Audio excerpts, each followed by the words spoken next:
Então tá, boa tarde, pessoal, tudo bem? Espero que vocês tenham tido uma boa semana.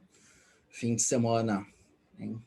Agenda lotada para estudo para a prova, mas isso faz parte da vida. Vamos acabar uma aula de uma maneira bastante agradável, porque pigmentação não tem grandes truques, elas são relativamente fáceis e as poucas coisas complexas, elas são extremamente deduzíveis. Vocês vão ver em material que vocês vão utilizar para a vida toda, tá?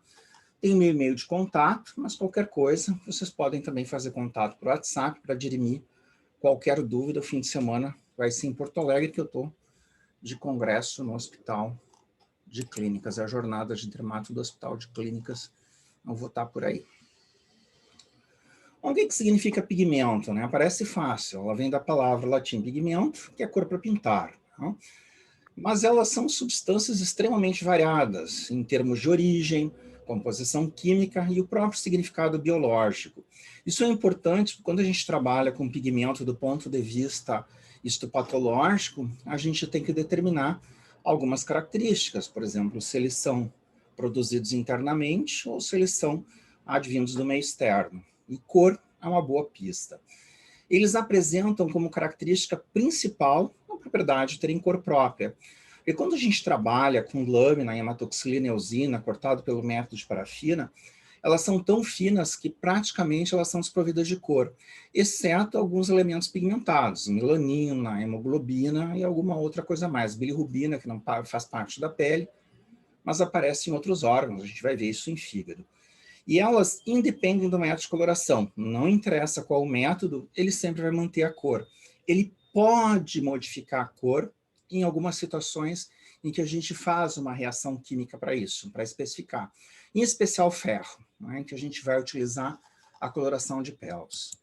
Todas elas no organismo, e vocês viram todas em itálico, significa que sempre há uma exceção, que é o ácido mugentísico, a gente vai falar, todas são intracelulares, menos o ácido mugentísico, que é uma situação extremamente rara do ponto de vista genético, um pouquinho mais comum da forma adquirida, mas é uma situação que a gente não vê muito atualmente.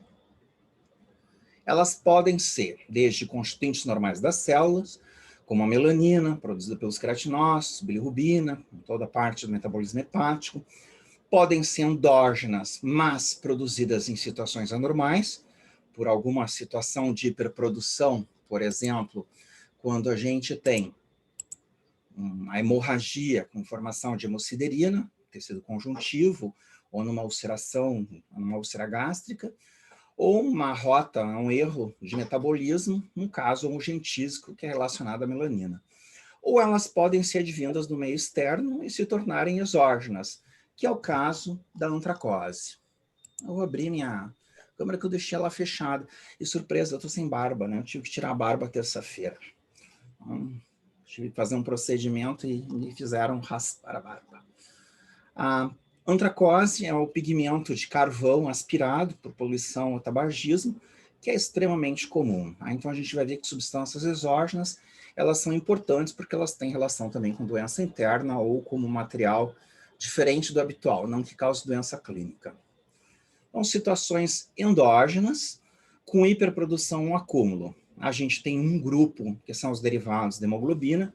O principal é a bilirrubina, hemociderina em algumas situações, mas inclui vários outros com nomes estranhos, como a hematoidina, a mozoína e o pigmento esquistossômico. Segundo lugar, mas que eu gostaria de botar em primeiro, é a melanina. Ela vai ser o último pigmento a ser falado, porque é justamente minha área de interesse, as lesões pigmentadas. A lipofuscina, que a gente já deu assim, um breve spoiler lá na atrofia, e um ácido mugentísico que faz parte de uma situação chamada ocronose, que é uma alteração metabólica, uma via errada do metabolismo da melanina. Começando disparado, em primeiro lugar lá do grupo da hemoglobina, vem a bilirrubina ou pigmento biliar. É importante que ele é um derivado de hemoglobina que não contém ferro. Então não adianta fazer coloração de Pels, porque o Pels só reage se tiver ferro. Então, não muda de cor. A expressão clínica a gente chama de icterícia, e a expressão laboratorial é hiperbilirrubinemia. Tá? Podem ser utilizadas como sinônimos. É importante lembrar que 2/3 da bilirrubina provém da destruição das hemácias no sistema retículo endotelial, em especial o baço, né, que é o grande destruidor das hemácias velhas, o fígado e a medula óssea, né, em segundo e terceiro lugar, em situações em que o baço está alterado ou em situações em que o baço foi retirado, eles vão substituir o papel do baço.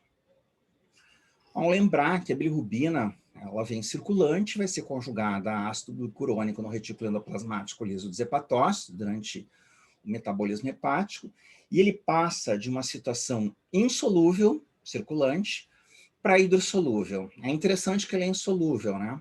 E a gente vai chamar, então, essa parte solúvel, né, hidrossolúvel, de conjugada, porque está conjugado ao ácido glicurônico, e essa parte, essa porção pré-hepática de não conjugada. Isso é extremamente importante, porque a gente pensar um tipo de apresentação clínica laboratorial, eu já sei se ela é conjugada ou não conjugada. Eu não preciso ver o exame de bilirrubinas para determinar isso. Eu posso inferir a partir da apresentação clínico-laboratorial. Lembrar que essa bilirrubina conjugada, ela vai ser excretada pela via biliar ao duodeno, ali na via ampola de Vater. E lembrar, a ampola de Vater é uma junção, né, de 2 ductos, biliar junto com o pancreático, e é extremamente importante porque em situações expansivas da zona da cabeça do pâncreas, e que justamente é a área que mais dá câncer de pâncreas, é a cabeça do pâncreas. Eu não sei se vocês se lembram da anatomia, mas o pâncreas, ele não é um órgão plano, ele é curvo. A cabeça dele faz uma curvatura como se fosse um anzol, justamente nessa porção do duodeno, onde tem a ampola de Vater. E essas lesões expansivas, malignas do pâncreas, elas frequentemente levam à obstrução da ampola de Vater. Então é fundamental porque ela vai dar um padrão de hiperbilirrubinemia conjugada. A gente pode fazer avaliação laboratorial com a adição de ácido reativo e álcool, e ele vai determinar 2 padrões, direta e indireta. Isso é importante porque no exame laboratorial elas não vão aparecer como conjugada e não conjugada. Então a gente vai traduzir que a conjugada é direta e não conjugada é indireta. Normalmente só tem assim, bilirrubina direta e totais, a gente tem que fazer a conta, mas são as mais importantes de uma maneira geral.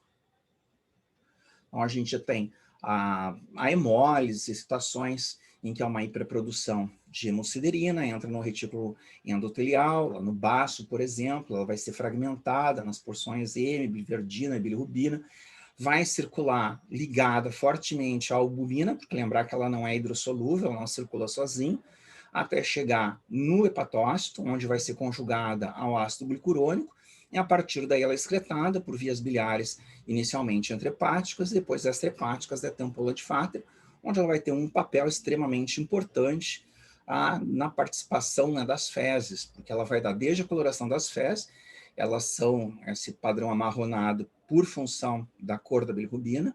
É interessante, a gente pensa que a bilirrubina é verde, né? Mas na verdade ela fica acima do muro entre verde e marrom. E ela vai dar também a solubilidade aos lipídios, às gorduras. Isso é importante porque falta de bilirrubina vai levar a um aumento da excreção de gorduras, e isso é algo bastante drástico, além de dar diarreia.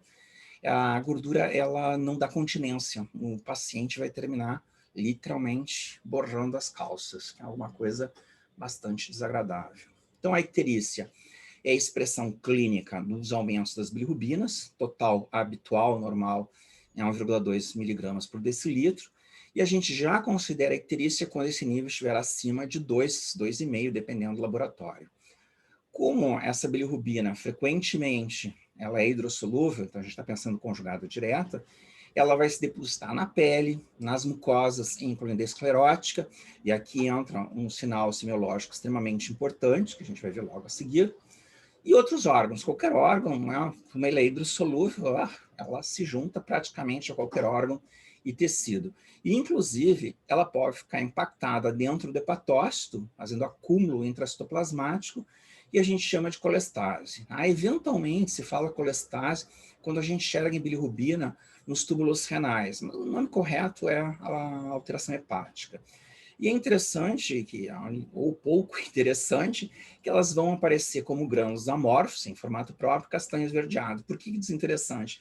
Porque, infelizmente, todos os pigmentos, principalmente os endógenos, eles não variam de cor. Eles são tudo em tons amarronados, não são muito verdes, como a gente imagina, eles ficam mais nos castanho amarronado. Vale para melanina, vale para muciderina, vale para bilirrubina. Então, é bem chatinho, às vezes, de fazer diagnóstico diferencial.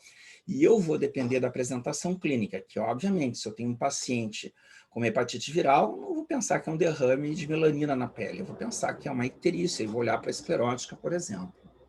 Então, eu tenho que determinar as circunstâncias, né? Que é a tal de contextualização. Em que situações eu vou ter um aumento de bilirrubinas e icterícia clinicamente? Eu posso ter numa situação pré-hepática, antes de chegar ao metabolismo hepático, por um aumento na produção de bilirrubina a partir da hemoglobina. Em situações de hemólise, isso acontece nas anemias hemolíticas, tipo esferocitose, aquelas anemias hemolíticas autoimunes, e numa situação bastante drástica, que é a doença hemolítica do recém-nascido. Tá? Essa situação é uma situação de intolerância ao RH, geralmente o feto ele tem um RH positivo, isso dá mais em meninos, e ele vai ser discrepante, vai ser sensibilizado a partir dos anticorpos da mãe e vai levar à destruição das hemácias, e isso pode, em crianças prematuras de pequeno peso, levar à impregnação de parte do sistema nervoso central, numa situação chamada kernicterus, e poder determinar até a morte.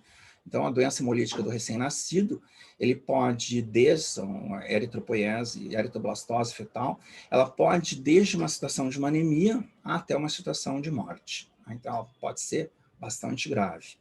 Eu tenho uma segunda situação que eu diria que é hepática, né? A gente viu pré-hepática e agora uma hepática, em que ocorre um defeito na conjugação, dentro do hepatócito, ao ácido glicurônico. Isso acontece especialmente no dano hepatocelular causado pelo vírus da hepatite. As hepatites virais, elas são conhecidas popularmente como amarelão por causa disso. Elas vão determinar icterícia clinicamente. As outras situações, vocês lembram que o fígado tem uma reserva metabólica fantástica, 90% de destruição para começar a dar alguma coisa, né? Então, algumas situações tóxicas, intoxicação por agrotóxico, pode levar também a alteração hepática e possível icterícia, mas geralmente não são muito importantes.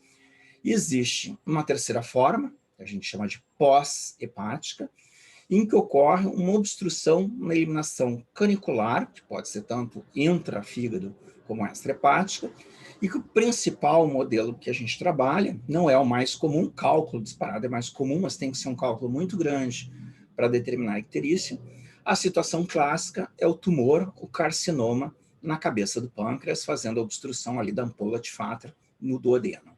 Então, eu tenho 3 situações clínicas. Uma pré-hepática, em que vai predominar, então, uma bilirrubina não conjugada, porque ela ultrapassa a capacidade de conjugação por esse excesso de material ofertado, o fígado não consegue trabalhar adequadamente. Eu tenho uma situação hepática, e que daí depende, ela pode ser mais conjugada ou mais não conjugada. E eu tenho uma situação pós-hepática, que o fígado trabalha normal, beleza? Vai ser uma situação conjugada. Então, eles já começam a desenhar um quadro laboratorial, clínico laboratorial, bastante interessante e que vocês vão ser cobrados a vida toda, especialmente quem for fazer residência na medicina interna ou na gastro. Em que esse quadro, em que eu tenho os achados, elevação de bilirrubina sérica, tipo de bilirrubina conjugada ou não conjugada, e a presença de 2 fenômenos interessantes, que é a colúria e a acolia, e que elas estão intimamente ligadas à presença da bilirrubina nas fezes. Então, o que acontece? Quando eu não tenho a eliminação de bilirrubina habitualmente nas fezes, elas perdem a cor, elas vão ficar com uma tonalidade branca, lembrando para quem conhece massa de vidraceiro, que é um branco amarelado opaco. Além disso, aumenta a quantidade de lipídios, e o paciente vai determinar que ele tem diarreia clinicamente, que as fezes flutuam mais que o habitual, não parece engraçado, mas elas têm maior carga lipídica, elas ficam mais flutuáveis. E o terceiro, muda o odor para alguma coisa bastante desagradável. Então, ele vai reparar nisso de uma maneira bastante relevante. Quando eu não consigo eliminar a bilirrubina via normal, habitual, no trato gastrointestinal, e como ela é hidrossolúvel, ela vai tentar ocupar uma segunda via mais comum de excreção, que é a renal. Então, o paciente vai começar a urinar com bilirrubina. E esse fenômeno, em que a urina fica com cor que lembra a Coca-Cola, é chamado de colúria. Então, situações de colúria e acolia, elas normalmente cursam de maneira combinada, quase sempre de mãozinhas dadas. Então, na icterícia hemolítica, pré-hepática, o aumento da bilirrubina é discreto. Tipo de bilirrubina, como ele é mais, oferta mais bilirrubina do que pode ser conjugada, obviamente ela vai ter um aumento de bilirrubina não conjugada. A colúria e a acolia, como esse material não chega nem perto, né, de ser uma obstrutiva, não chega perto de problemas de eliminação, o trato está viável, ele não vai ter nem colúria nem acolia. Tá mantido porque ela está sendo eliminada. Não interessa que ela não seja não conjugada, ela continua dando cor e funcionando adequadamente. Na hepatocelular, tudo depende do grau de alteração hepática. Então, é extremamente variável. A elevação de bilirrubina sérica geralmente não é muito grande. Pode ser conjugada ou não conjugada, e se ela tiver um predomínio de conjugada, pode estar associada a colúria e acolia, mas não é o mais comum de todos. Geralmente, quando tem, também é discreto. Já na obstrutiva, as elevações de bilirrubina sérica são absurdamente acentuadas, chega a mais de 10. Lembrar que com 2,5 já é considerado hiperbilirrubinemia, ela está 4 vezes o nível superior. O tipo de bilirrubina, o fígado está funcionando normal, é conjugada, e obviamente, como não tem eliminação intestinal, vai ter colúria, vai ter acolia. Então é importante a percepção do paciente, e isso faz esse quadrinho que é absurdamente importante para o resto da vida de vocês, especialmente para quem trabalhar com medicina interna, para quem trabalhar com gastroenterologia, com UTI e emergência, vão sempre se deparar em avaliação de paciente ictérico. Tá? Então, guardem isso. Não precisa ter ele escrito, vocês conseguem montar ele de uma maneira absurdamente deduzível. Tá? Então, é melhor aprender a montar o quadro do que ficar decorando. Situação importante, né? Uma coisa típica do Brasil, paciente com a pele escura. Como é que eu posso determinar que ele tem icterícia?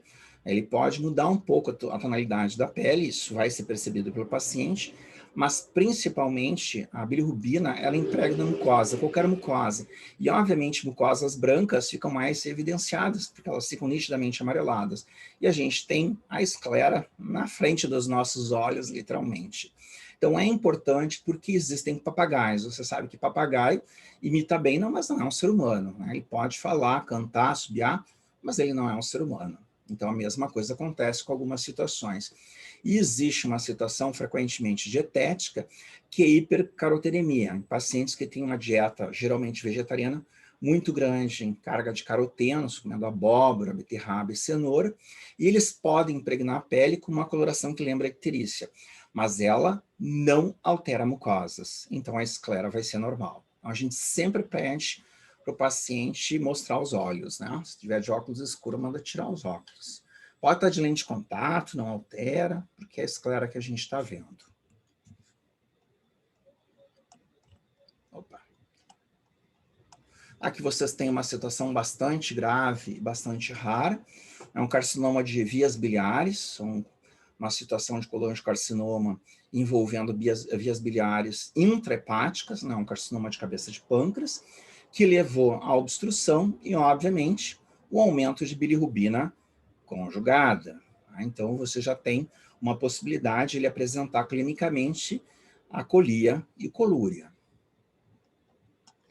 Aqui vocês têm um hepatócito retendo no citoplasma, pigmento com aquela coloração que vocês vão ver altamente repetitiva, é um castanho esverdeado, né, levemente esverdeado.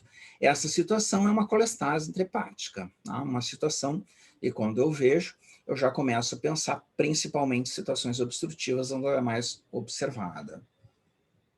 Aqui vocês têm um órgão não hepático, né? Nitidamente é um rim, vocês têm os glomérulos, o tufo glomerular, cápsula de Bowman, os ductos, e dentro dos ductos, o pigmento castanho esverdeado. Então, é uma situação que também pode ser chamada de colestase, E como ele está sendo excretado via urina, que é hidrossolúvel, significa que é hidrossolúvel. Então, eu sei que essa bilirrubina é conjugada e ela está associada a um quadro obstrutivo pós-hepático. A importância da gente estabelecer relações, porque mesmo numa situação de fotoclínica, eu consigo inferir uma série de situações associadas. Já a hemosiderina, vocês estão vendo um skatista ali com a marca da queda do skate, né? Uma bundinha roxa. É um pigmento derivado da hemoglobina, mas que contém ferro diferente da bilirrubina. E isso pode ser enfatizado por uma coloração especial, que é chamado PELS, e dá uma coloração cor azul, tipo caneta Bic, bastante exagerada, assim, bem exuberante. Normalmente, quando a gente examina um material, nematoxilina eosina, não PELS, os depósitos vão ser castanho alaranjados. Aí o pessoal diz assim, é um castanho que lembra a cor de tijolo. Aí eu vou dizer que isso é muito chute. Dependendo da quantidade, tudo pode ficar com cor castanha, então não vale. A maior parte dos pigmentos a gente vai trabalhar em base de fazer a contextualização, né, o background, o que a gente está vendo, associado às vezes à coloração especial. Então, se eu tenho uma coloração para enfatizar ferro, eu vou fazer coloração de peles. Ela ocorre em situações de hemorragias e hematomas de qualquer tipo, mas eu não vou fazer biópsia da nádega ali do infeliz, do pobre do skatista, porque eu sei clinicamente o que é e o que eu vou encontrar. Então, a gente não faz biópsia de tudo que a gente vê, a gente vai guardar isso para quadros mais relevantes, em que há dificuldade de diagnóstico clínico. A hemosiderose é uma forma sistêmica, associada frequentemente a situações de anemias hemolíticas, como a gente já falou, a anemia falciforme, esferocitose, ou em pacientes, isso é mais antigamente, que faziam transfusões muito repetidas. Né? Hoje, a gente vê isso mais em pacientes com situações leucêmicas ou pré-leucêmicas, em que eles têm necessidade de repor sangue. Mas antigamente se fazia para praticamente qualquer coisa. Até uma anemia microcística, o pessoal já estava dando sangue. Né? Hoje, sangue é uma coisa muito cara de se trabalhar. E existe uma situação mais exagerada, em que há uma dieta extremamente rica em ferro e geralmente associada a uma situação genética mal determinada, que é chamado de hemocromatose. E a hemocromatose, ela pode determinar desde a pigmentação da pele para um tom cinza metálico, que é muito estranho, bem diferente, até a fibrose hepática especial, né, em que vocês têm a presença do quadro de cirrose. Então, é extremamente importante essas situações, mas elas são bem mais raras. A gente vê mesmo muito a situação de hematoma, e vocês estão vendo essa foto aqui do ombro, em que o paciente tem a passagem evolutiva. Então, elas começam com quadros mais azulados, vai ficando um azul avermelhado, um violeta, violeta amarelado, amarelado com esverdeado, amarelado amarronado e só amarelado.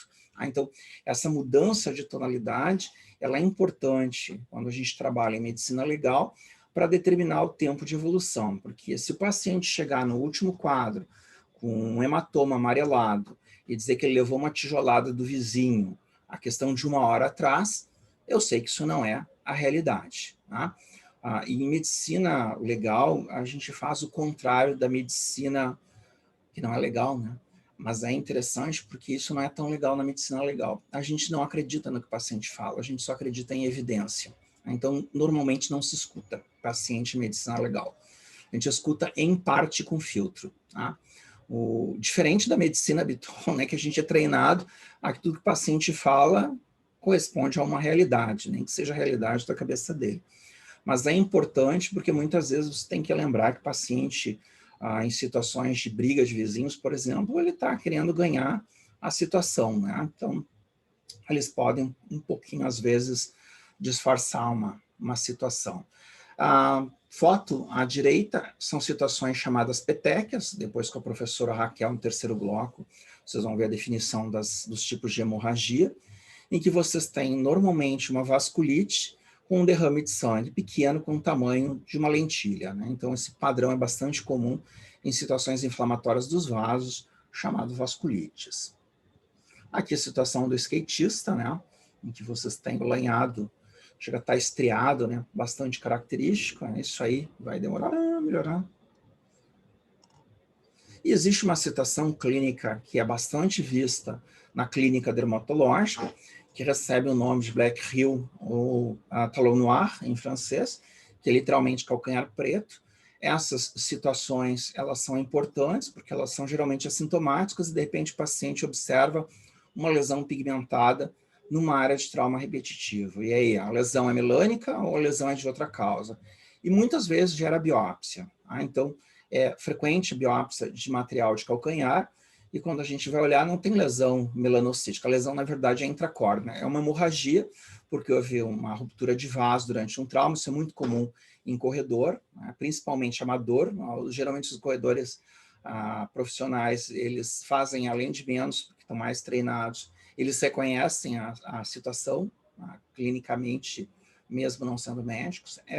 Mas a gente vê. E ela pode ocorrer em outras localizações, inclusive na mão, às vezes por trauma, bateu o dedo contra a gaveta e não se lembra, esquece, depois aparece uma mancha preta na ponta do dedo, fica assustado porque pode ser um melanoma, faz uma biópsia, na verdade, é só uma hemorragia. Como são situações clínicas muito corriqueiras, eu quis trazer para vocês verem até, para colocar lá no diagnóstico, quadro de diagnósticos diferenciais de lesões pigmentadas da pele. E a hemosiderina, aqui no caso, é um alvéolo pulmonar. Ele está vermelho porque ele está hipercongesto, numa situação de insuficiência cardíaca. Essa pressão hidrostática dentro do capilar alveolar é tão grande que ela extravasa sangue para o espaço alveolar. Vocês sabem que situações de células fora do lugar, elas não são reconhecidas como self, elas vão ser fagocitadas pelo macrófago alveolar, e a hemosiderina vai ser, a hemoglobina vai ser desdobrada até a hemosiderina e vai ficar como um pigmento amarronado, não é castanho alaranjado, né? Fica tudo com tom de castanho amarronado, é relativamente pobre essa visualização na maior parte das colorações. Mas aí eu tenho um truque, né? Eu posso utilizar a coloração de Pels, que ele reage com o ferro e vai dar aquela coloração azul caneta Bic. Então, aqui uma situação, não é o alvéolo pulmonar, já vou falar para vocês, isso é um sarcoma de Kaposi, eu não botei a clínica porque normalmente a gente não faz, era só para testar, para mostrar que a hemosiderina fica bem evidenciada quando tem grande quantidade, ela fica borrada. O único problema de trabalhar com coloração de Pels é que ela não dá uma visão arquitetônica muito bonita.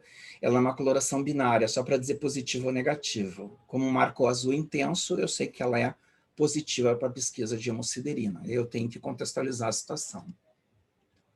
Existem outros pigmentos derivados da hemoglobina, que incluem a hematoidina, em focos de hemorragia principalmente envolvendo o trato gastrointestinal, a hematina, em que ela tem também a presença de hemólise e contém ferro, também em situações geralmente gastrointestinais. Não se sabe muito por que elas fazem essas diferenciações para substâncias um pouco diferentes do ponto de vista bioquímico, e duas situações adquiridas por infecção. A hemozoína, que é associada à malária, também conhecida como pigmento malárico, ela não cora para ferro, ela é desprovida de ferro, e ela normalmente é fagocitada durante lá o ciclo do bicho, ele rompe a hemácia, esse material vai ser fagocitado pelos macrófagos do sistema retículo endotelial, como o fígado, baço, medula óssea e linfonodos, e principalmente, se faz muita biópsia de fígado, às vezes em paciente com malária, com uma hepatosplenomegalia, faz uma biópsia hepática e aparece um pigmento fagocitado pelas células de Kupfer com uma coloração amarronada, né? Esse é o pigmento malárico hemozoína. E de uma maneira similar acontece também com o esquistossoma mansori, em que esses parasitas, eles vivem nas veias hepáticas e eles têm o péssimo hábito de comerem até não poder mais, e eles não conseguem reter isso no trato gastrointestinal. Então, eles fazem a coisa mais desagradável que a gente possa imaginar. Eles literalmente vomitam dentro das nossas veias. E esse material vai ser transportado até os macrófagos, no caso, células de Kupfer, e vão ser, então, fagocitadas como pigmentos esquistossômicos. Eles são marcadores, eles não têm per se, não têm por si só nada relacionado à clínica, mas é uma curiosidade e a gente deve reconhecer como patologista. Tá? Terceiro pigmento, lipofucina, e não fucsina, como eventualmente até está escrito em alguns livros, né? Lipo, obviamente, é gordura, e fuscus, em latim, é marrom. É um pigmento intracelular, marrom amarelado, marrom, acastanhado, com uma composição química pouco definida, relacionada à peroxidação das membranas fosfolipídicas, que ocorre especialmente em situações de regressão, né, situações evolutivas de atrofia, e do próprio envelhecimento do ser humano. Isso pode ocorrer, geralmente ele ocorre em células permanentes, e ele pode estar associado, especialmente no coração, a uma situação chamada de atrofia parda, em que o coração fica mirradinho, começa a diminuir de tamanho, né, sofre uma atrofia global, junto à presença de pigmento em tão larga escala que ele pode dar cor ao órgão, que ao invés de ser cor de vinho, ele começa a ficar pardacento. Tá? Então, é algo bastante drástico, bastante exagerado, mas aqueles super velhos com mais de 100 anos a gente encontra com uma certa regularidade. Ele vai ocorrer principalmente nas células de longa persistência, em especial em neurônios e nas células miocárdicas, e existe uma certa dúvida se ele faz parte de uma condição chamada melanose coli, em que existe a pigmentação da mucosa do trato gastrointestinal inferior, principalmente para o lado coloretal, em pacientes que usam principalmente substâncias catárticas, substâncias laxantes catárticos, em que eles fazem irritação da mucosa. Isso é muito comum em mulher velha, que geralmente mulheres têm mais constipação que o homem, é estatístico, não é preconceito, e elas fazem muito essas alterações de pigmentação na mucosa, em que na biópsia vai se encontrar um pigmento amarronado dentro dos macrófagos da lâmina própria, que são chamados, então, de melanose coli, a condição clínica. Não se sabe exatamente se é lipofuscina. Tá? Ele é um pigmento um pouco ainda em dúvida, né? Colocado em xeque se é lipofuscina verdadeira ou se vai receber outro nome daqui a pouco. Aqui a gente tem uma situação de endoscopia em que a mucosa coloretal deveria estar em um aspecto mais brancacento, ele está amarronado. Vocês veem uma situação hiper exagerada, isso é extremamente raro de se ver, em que a gente tem a mucosa amarelada e vocês veem na abertura do órgão ela com um padrão marrom. Isso é assustador e, obviamente, gera mucosa. Normalmente a gente encontra isso em biópsia corriqueira por outra razão.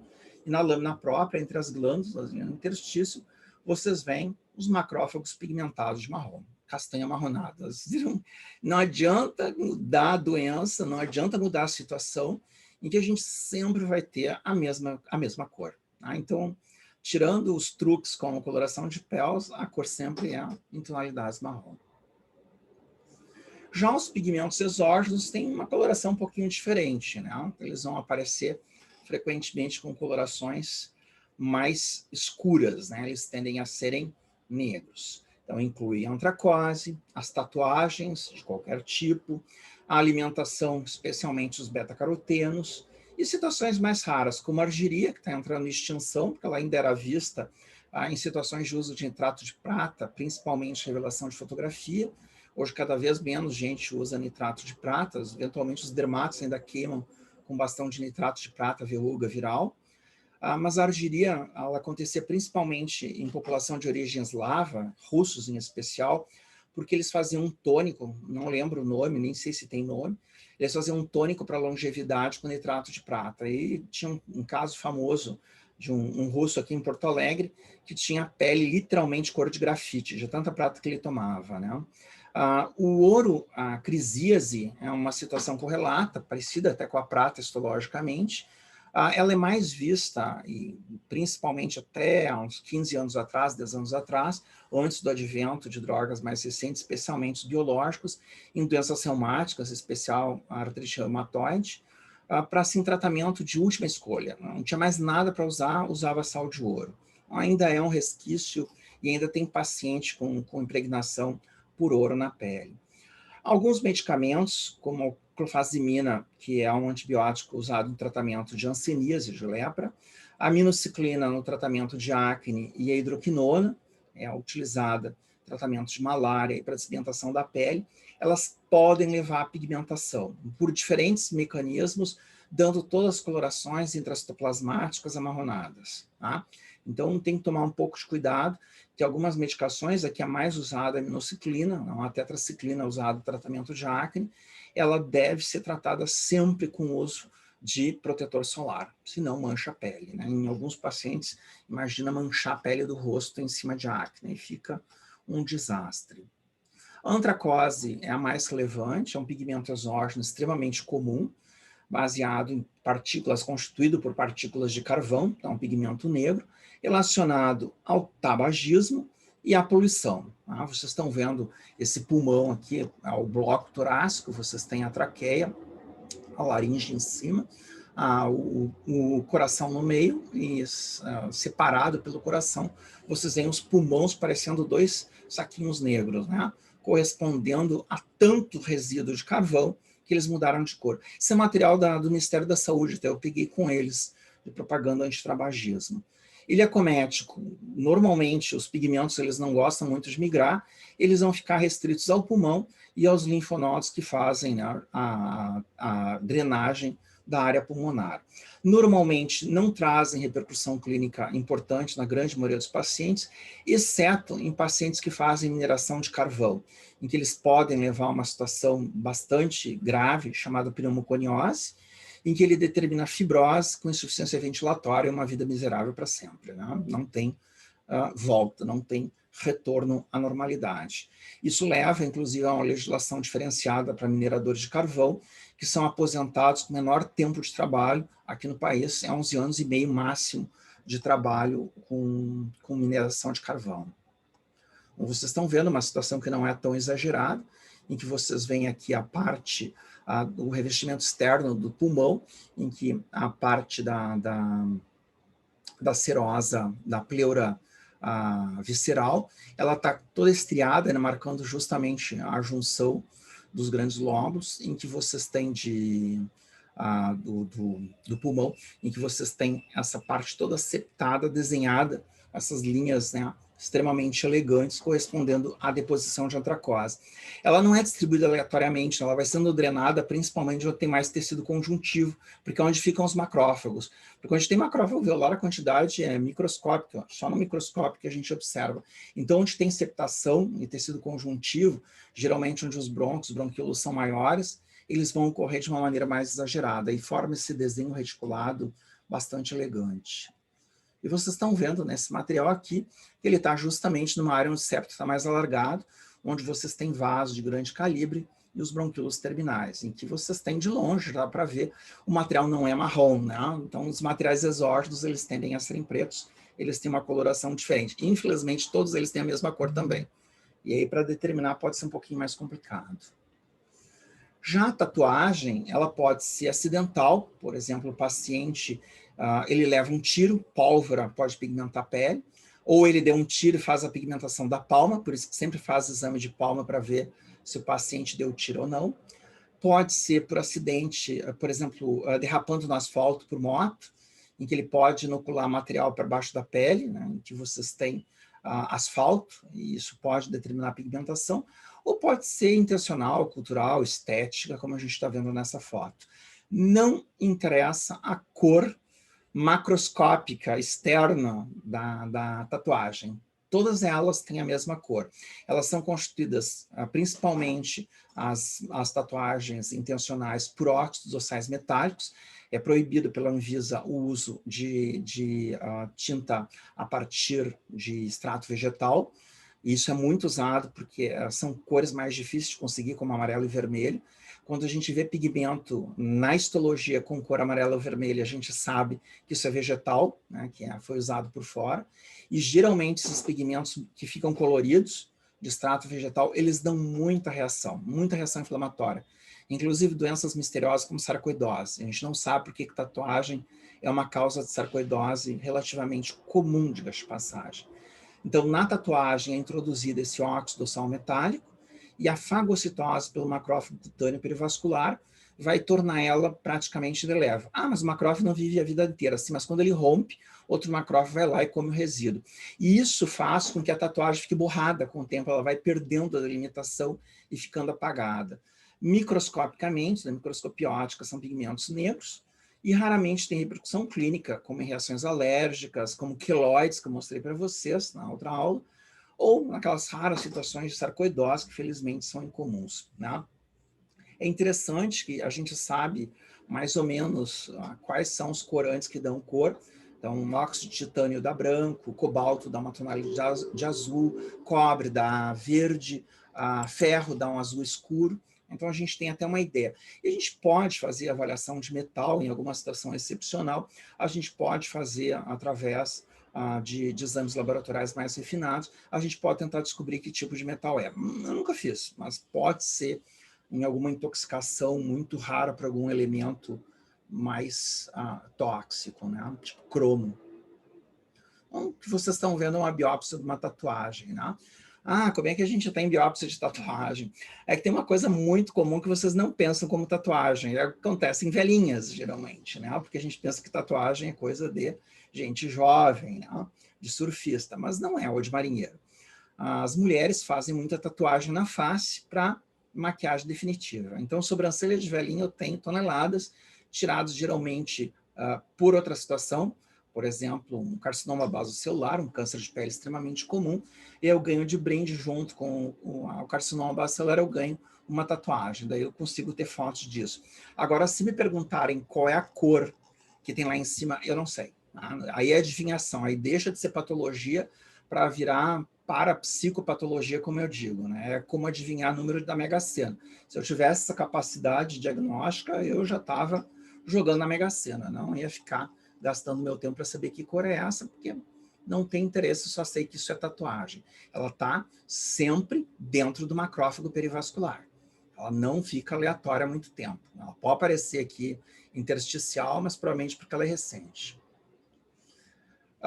Advindos dos alimentos, a gente tem os carotenos, os beta-carotenos como precursores da vitamina A, que são extremamente ricos em legumes, como cenoura, abóbora, beterraba, e obviamente que dietas, especialmente vegetarianas e veganas, ricas em beta-carotenos, a gente vê muito população pediátrica, quanto menor a criança, mais exuberante, pode levar a uma condição clínica sem nenhuma repercussão importante, denominada hipercarotenemia. Na verdade, eu digo até o contrário, é bom ter um pouco de hipercarotenemia, especialmente no verão, porque eles são muito bons para fazer fotoproteção. Uma das coisas que o pessoal gosta para se preparar para o verão, já começa lá por setembro, outubro, a tomar laranja batida, fazer suco de laranja com cenoura e beterraba. Apoio totalmente, extremamente efetivo do ponto de vista dermatológico e extremamente natural, desde que seja principalmente de fonte orgânica, né? Não seja de caixinha de supermercado, que você sabe que não é. Foi suco um dia, agora é uma coisa que já está totalmente oxidada. E é importante do ponto de vista clínico semiológico, especialmente para vocês que estão começando na semiologia, para o diagnóstico diferencial com icterícia, em que a gente vai olhar literalmente, né, para os olhos do paciente, ver a esclerótica e vai estar normal. Vocês veem a diferença de mãe e filha, a cor, né, do rosto da menininha, que está bem amarelado. É extremamente comum. Outra coisa que a gente sempre pede para olhar é a palma, porque a palma fica bem exuberante, né? Junto com o material córneo, ela impregna, ela fica extremamente amarelada. Então, vocês têm ali a palma da hipercarotenemia comparada com uma palma mais habitual, né? Eu não gosto de dizer normal, porque ninguém é totalmente normal de perto, né? Normalidade é uma coisa de exclusão. E ali causa, né, um caroteno como uma cenoura bem laranjinha.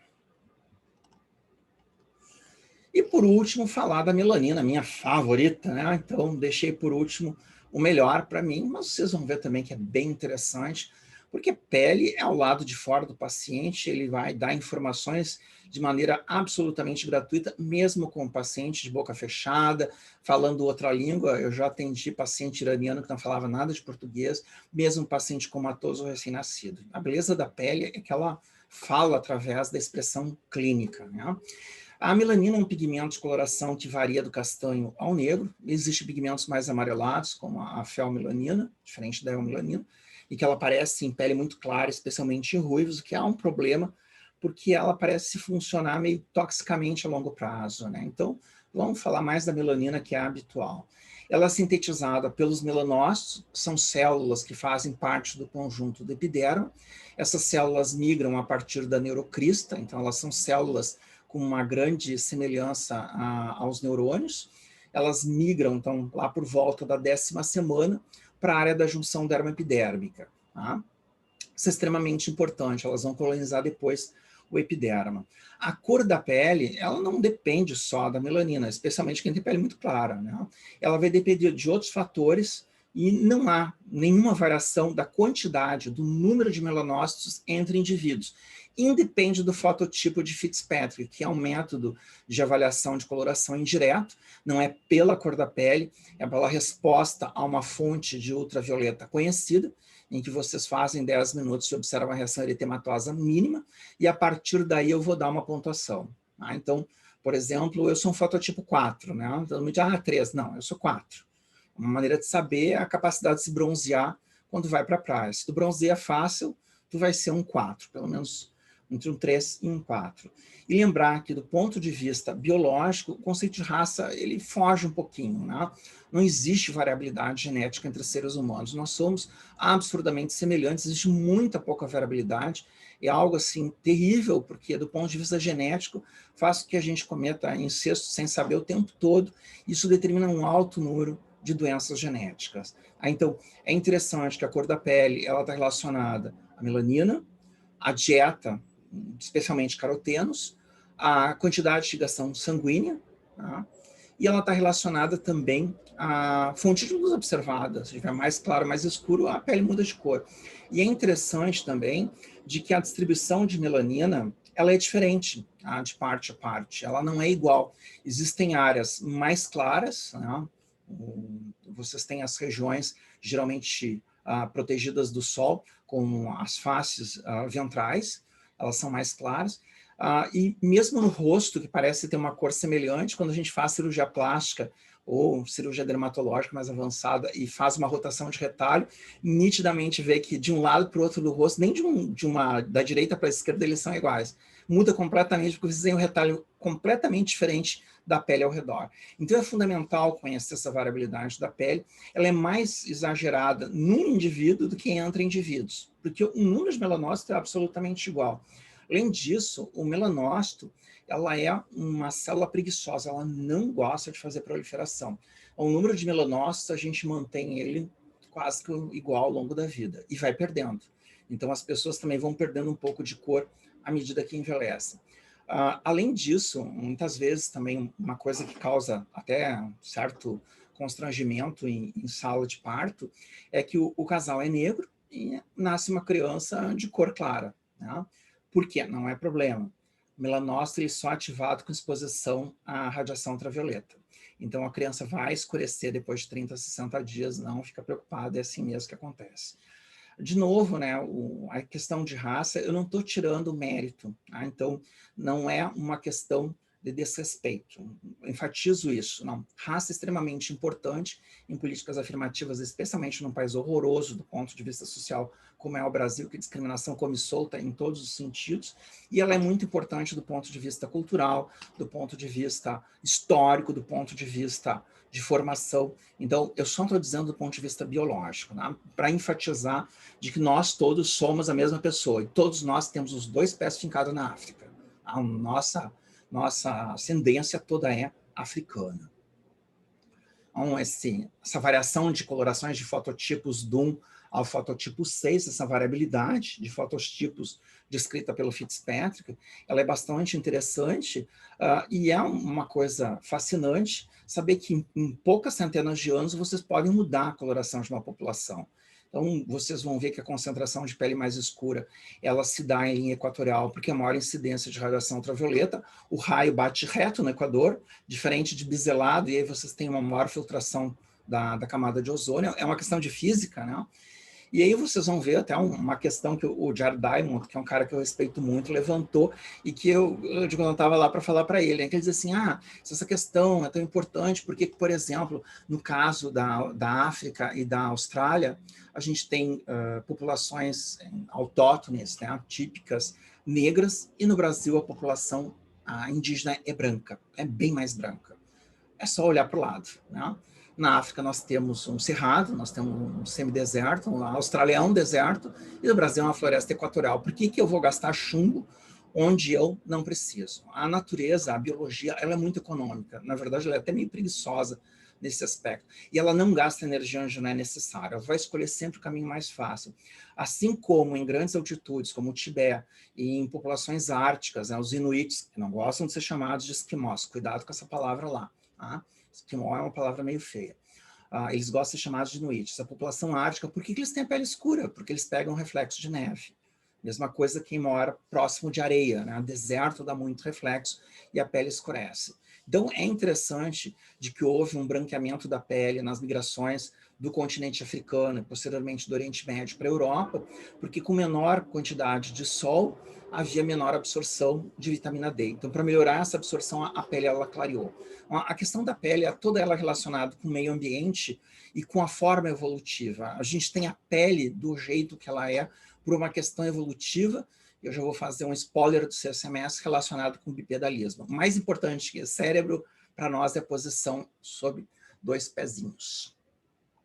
Então, os melanócitos são células situadas entre a membrana basal e a camada basal, faz parte da unidade epidérmico-melânica, que vocês têm normalmente em 2 dimensões, mais ou menos 1:12, um melanócito para cada 12 queratinócitos, nessa periodicidade, em cada local. Eu conto um melanócito, 10, 12 queratinócitos, um melanócito, 10, 12 queratinócitos, e assim por diante. Lembrar que a tridimensional, na verdade, não é 12, é 36. E vão aparecer basicamente na hematoxilina eosina, na pele, mucosa, leptomeninges, retina, na coroide e na cóclea, onde ela é fundamental para dar audição. O que dá o reflexo, o estímulo elétrico na cóclea, na área da estria vascular, basicamente são melanócitos. Sem melanócito a gente é surdo. E existem síndromes genéticas que fazem isso. Tá? Então é importante para a gente entender que melanócito é muito mais importante do que simplesmente da cor de pele. Na verdade, a cor da pele é só fundamental para seres humanos. Para nenhum outro animal ele serve, não tem essa utilidade. E parece que o papel original da melanina, que é altamente preservada na escala evolutiva, lá desde as bactérias, das unidades unicelulares, ela é principalmente como antioxidante, um fator antioxidante. A transferência da melanina do melanócito para o queratinócito é invertido do que a gente imagina. É um fenômeno chamado apocopação, em que o queratinócito basal vai lá e come por fagocitose as extremidades dendríticas do melanócito. Então não existe transferência, o melanócito não joga a tintinha para dentro do queratinócito, exatamente o contrário, é o queratinócito que vai lá e come, né? É uma coisa bem drástica. E em situações que eu tenho o defeito ou diminuição de fagocitose, como xeroderma pigmentoso, eu posso ter alterações pigmentares. Então, a função da melanina para o ser humano é a proteção contra a radiação ultravioleta, né? E como antioxidante, que a gente não sabe. Mas é uma coisa meio misteriosa, a gente não sabe exatamente o papel da melanina do melanócito, porque se a gente procurar com colorações especiais, imunistoquímicas são muito mais refinadas, eu posso encontrar melanócito em qualquer órgão que vocês imaginem, do coração à tireoide, passando pela próstata. Onde vocês imaginarem tem melanócito. O que eles estão fazendo lá o dia todo foi, inclusive, título de um artigo, né? Muito interessante. Então, vocês têm o melanócito, ele não tem a estrutura de desmossoma, ele só tem gap junction, então ele vai aparecer com um halo claro ao redor, e vocês veem aqui, tem um melanócito, 1, 2, 3, 4, um melanócito, aqui ele está meio junto, 1, 2, 3, 4, outro melanócito. Então, geralmente denota pele hiperpigmentada. Além disso, vocês vão ver que a melanina é interessante para a camada basal, porque é a camada replicativa, é aí que eu tenho que proteger. Melanina acima da basal não faz diferença nenhuma, né? Não tem replicação. E ela se dispõe na parte superior do queratinócito. Ela não fica jogada para qualquer lado. Isso é chamado de sunny side, né? O lado ensolarado. Então, vocês têm o melanócito dendrítico jogando melanina para dentro dos queratinócitos. Esse desenho aqui embaixo, só para mostrar o material em cultura, ele parece um neurônio, né? Dendros quer dizer galho de árvore em grego. E vocês têm esse desenho, que é um clássico dos anos 70, do Alistair Cochrane, que é o cara que mais estudou melanócito no mundo, lá da Universidade da Califórnia, e que até hoje eu tenho vontade de mandar uma retificação dizendo que esse desenho está errado. Por quê? Porque não interessa melanócito jogar melanina para queratinócito superficial. Ele tem que jogar para basal, que é aí que está a atividade replicativa. Que adianta ficar protegendo célula que não faz replicação? Porque a fotoproteção é para células replicativas evitar mutação de DNA, por ação lá da radiação ultravioleta. Então, a melanina tem como atuando sobre a formação dela hormônios como a CTH, MSH, estrógeno e testosterona. Em médias, homens são mais pigmentados que mulheres. A luz solar faz com que a radiação ultravioleta estimule os melanócitos e aumente os níveis de tirosinase, que não são imediatos. É importante como proteção contra a radiação ultravioleta e inflamação. Então, um mecanismo de proteção. Aquela pigmentação nos primeiros 3 dias aumenta a camada córnea, tanto que ela não é muito marrom, ela é mais acinzentada, né? Ela parece mais sujeira até do que bronzeado. E processos inflamatórios de qualquer natureza podem estimular tanto hiperpigmentação para mais, quanto hipopigmentação para menos. Lembrar que bronzear não é algo saudável, é um processo inflamatório. Eu até peguei de gozação, esse artigo já está antigo, né? Que bronzeado alaranjado pede força na Europa e vira sinônimo de pobreza, né? Então, a gente tem que tomar um pouco de cuidado, né? Bronzeamento não é alguma coisa tão natural assim. É importante para fazer metabolismo de vitamina D, sim, mas até certo ponto a gente não precisa ficar o dia inteiro esturricando no sol, e a gente vai conversar isso com mais calma lá no bloco do 6º semestre, no bloco de dermatologia. Então, as alterações de pigmentação melanocítica incluem hiperpigmentação e hipopigmentação, e a gente pode montar um quadro de lesões melanocíticas hiperpigmentadas que mantém o número de melanócitos. Eles são habituais. Melasma, que é uma pigmentação que aparece principalmente pós-gestação no rosto, também chamado de panos. Na síndrome de Addison, que inclusive pode escurecer o cabelo branco. Bronzeado, na hiperpigmentação pós-inflamatória de qualquer tipo. Com o aumento do número de melanócitos, nós temos as situações proliferativas tipo neoplasia, como os nervos melanocíticos, que é a neoplasia benigna, e o melanoma, que é a neoplasia maligna da pele dos melanócitos. Lesões melanocíticas com hipopigmentação, para menos, mantendo o número de melanócitos, nós temos o albinismo, em que o problema é enzimático, a tirosinase ela não funciona, então não há desdobramento de DOPA até melanina, e esses pacientes não têm pigmentação, pode ser restrita ao olho, pode ser só cutânea ou pode ser mista, né? E a gente tem, de novo, as hipopigmentações pós-inflamatórias, em que a gente chama a atenção para hanseníase, mal de Hansen, MH, ou lepra, né? Que eu insisto que o nome mais correto é chamar hanseníase e não lepra, que é um nome um pouco pejorativo no Brasil. Com aumento numérico de melanócitos, com diminuição do número de melanócitos, eu tenho vitiligo, que é uma reação autoimune multifatorial contra os melanócitos, e eu tenho uma situação relacionada aos nervos melanocíticos, em que também, sabe-se lá Deus por que pacientes jovens às vezes fazem autoimunidade contra um nervo isolado, ou um grupo de nervos, e fazem uma área de acromia, né, de perda de pigmentação, tipo vitiligo, ao redor do nervo. Aí faz um alvo bem interessante de ver, e que às vezes fica só ele, desaparece todo o nervo. Então, hiperpigmentação com aumento do número de células. Vamos olhar principalmente os nervos melanocíticos e o melanoma cutâneo. Aqui vocês têm situações de nervo melanocítico, neoplasia benigna, um paciente adolescente, e eu chamo atenção para essa lesão quase ali na linha média, um padrão completamente descorado, discrômico, porque foi feito um fenômeno de névoa-halo, né? Houve uma despigmentação por um infiltrado de células T que destruíram esses melanócitos e a pigmentação basal do epiderma. E aí virou um névoa-halo. Ou vocês têm hiperpigmentação pela mesma causa. Histologicamente, a gente vai ver esse material na aula prática, vocês têm a pigmentação caracteristicamente nas células mais jovens, que são as células próximas da camada basal, que mantém a coloração amarronada, que é bastante característica. O melanoma, ele já vai ter uma apresentação clínica um pouco mais heterogênea, irregular, colorações múltiplas, a gente vai ver isso também de novo no 6º semestre, caracterizado ali pelo crescimento, dentro aqui do epiderma no caso, de células pigmentadas, que ajuda muito a fazer diagnóstico. Esse padrão, a gente está quase sempre vendo melanoma, pouquíssimos diagnósticos diferenciais. Então, essa neoplasia maligna, vocês sabem que ela é uma neoplasia que, quando invasora e profunda, ela é bastante grave, com alto índice de mortalidade.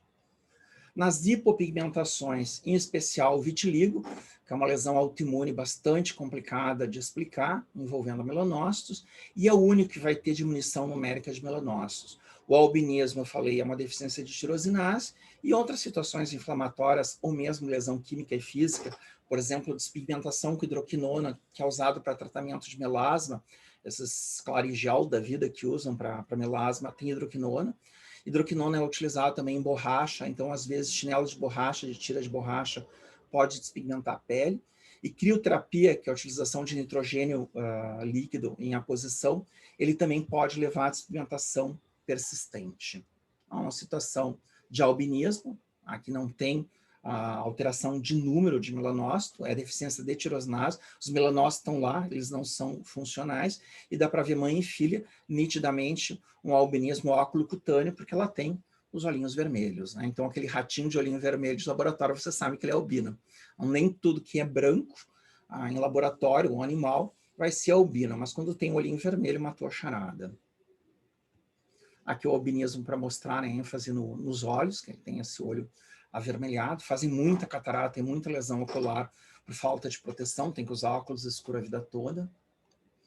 Uma situação mais restrita, chamada de poliose, né? Essa situação aqui dentro da síndrome de Waardenburg, em que vocês têm uma destruição da melanina num fenômeno tipo vitiligo, com destruição de melanócito da cóclea. Então, geralmente, esses pacientes, eles têm olhos de duas cores, o castanho é normal e o azul é alterado, e geralmente do lado do olho azul eles são surdos, para mostrar a relação pele-audição. Então, melanócito, audição, que é fundamental. Isso foi descrito em 1925, e a relação melanócito-audição foi descrita em 92. Vocês veem que os dermatos já estavam jogando no escuro muito tempo antes. Vitiligo, né, de várias apresentações, vocês vão ver isso também na dermato, uma doença bastante difícil de trabalhar, porque a resposta em boa parte dos pacientes é muito pobre, né, e se joga de tudo, volta e meia, tem um remédio da moda do vitiligo, né, uma situação com destruição do número de melanócitos. E por último, a ocronose, que é aquela falha metabólica, o desdobramento até melanina, em que existe esse resíduo desse material, que é o único extracelular, exceção das exceções. Então, há um desvio na rota para ácido homogentísico, ele se deposita principalmente em tecidos ricos em colágeno, e é muito fácil de observar na esclera, que fica manchada, ela pode ficar, inclusive, toda preta, então, olho de foca, uma coisa assim, impressionante, e é comum também na cartilagem da orelha, são os lugares mais fáceis da gente observar. E ela vai se apresentar com esses corpúsculos que os americanos chamam de banana bodies, corpos de banana, que são extracelulares. É a única situação, mas vocês veem que o pigmento é amarronado também. Como é uma situação rara, a gente normalmente mata a charada porque não tem diagnóstico diferencial, é bastante característico. Certo, pessoal? Eu gostaria de ficar mais 10 minutos com vocês, para a gente não extrapolar o nosso tempo de aula, e fazer uma pequena revisão, que obviamente vocês vão ver que é para chamar a atenção de alguns pontos que já aparecem aqui distribuídos nas fotos clínicas e histológicas. Então, a gente tem que lembrar a importância do dano celular, vai ser boa parte da prova, significativamente várias questões de dano celular, as causas variadas, mas a gente trabalha muito com o modelo hipóxia-isquemia, que é o modelo que está no Robbins, envolvendo diversos alvos principais, em especial a respiração aeróbica, através da produção de ATP na mitocôndria e integridade das membranas celulares. Entram depois, né, a síntese proteica, citoesqueleto, integridade do componente genético da célula. Então, vocês têm esse quadrinho, que eu já falei para vocês, sobre os múltiplos reflexos dessas alterações envolvendo a diminuição da produção do ATP, o dano mitocondrial, a entrada de cálcio para dentro do citosol, ativação e formação de radicais livres do oxigênio, espécies reativas do oxigênio, o famoso ROS, dano à membrana, a falha na dobradura das proteínas, a redução de ATP quando chega a níveis de 5 a 10%, dependendo do índice metabólico da célula, indica morte celular, que é o conceito metabólico bioquímico. A diminuição da atividade da bomba de sódio e potássio vai gerar morfologicamente o padrão de degeneração hidrópica, está dentro do Robbins nesse capítulo. O aumento da glicose via anaeróbica, diminuição rápida de depósito de glicogênio, leva a acúmulo de ácido lático e fosfatos inorgânicos, queda do pH, acidificação, diminuição inicial da atividade enzimática. Já o influxo do cálcio vai virar, né, a jogada com a ativação das enzimas, aumento da permeabilidade mitocondrial, fazendo ativação da apoptose via citocromo P. Destacamento de ribossomas vai levar à diminuição da síntese proteica e o acúmulo de radicais livres ao estresse oxidativo, dando ênfase para vocês lerem qual é o conceito de radical livre, como ele é formado, qual é a importância e como eles são inativados. Então, radicais livres entram o superóxido, peróxido de hidrogênio e hidroxilas, formados por absorção de radiação ionizante, metabolismo enzimático de drogas, que a gente falou do modelo tetracloreto de carbono, reações de redução, oxidação o tempo todo, efeitos peroxidação lipídica de membranas, modificação oxidativa das proteínas, os aminoácidos, lesões de DNA, inclusive mutação, e o bloqueio através da deterioração espontânea e uso de oxidantes que podem ser até advindos, né, de farmacopeia. Vitamina A, C e E, proteínas de transporte como transferrina, veitina, lactoferrina e ceruloplasmina, enzimas, que são as principais, catalase, dismutase e glutatião.